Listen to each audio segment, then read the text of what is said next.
मेरे ख्याल से दोनों।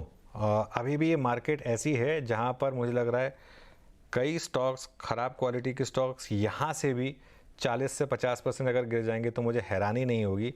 ये वो स्टॉक्स हैं जिनमें कईयों के कुछ बिजनेसेस नहीं है, कई सिर्फ इसलिए भाग गए क्योंकि पैसा चेज़ कर रहा था, कई सिर्फ इसलिए भाग गए कि प्रॉमिस काफ़ी था, कई सिर्फ इसलिए भाग गए कि FY30 या FY35 की आपने अर्निंग्स इसमें प्राइसिंग कर लिए हैं। तो ऐसी कैटेगरी के स्टॉक्स यहाँ से भी 40 से 50% गिरेंगे और उससे हैरान मत होइएगा आप।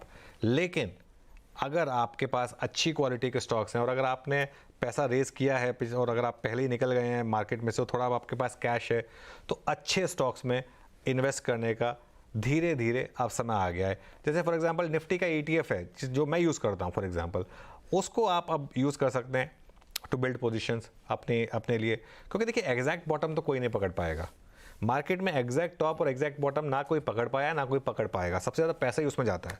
तो इसके लिए इसमें एक चीज़ आप कर सकते हैं कि थोड़ा सा अच्छी क्वालिटी के स्टॉक्स को लोअर लेवल पर ऐड करें, लेकिन स्टॉक्स को सिर्फ इसलिए ना चेज़ करें कि वो 40-50% गिर गए, क्योंकि ऐसे कई स्टॉक 40-50% और यहाँ से गिर सकते हैं।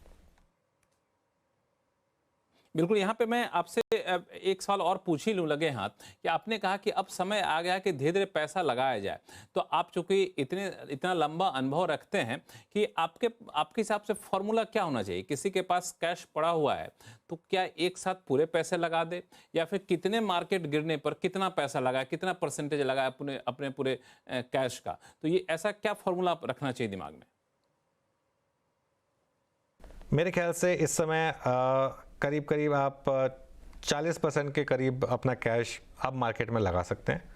बाकी का जो पैसा है उसको डिवाइड कर लें आप 3 और 20-20-20 के चरणों में।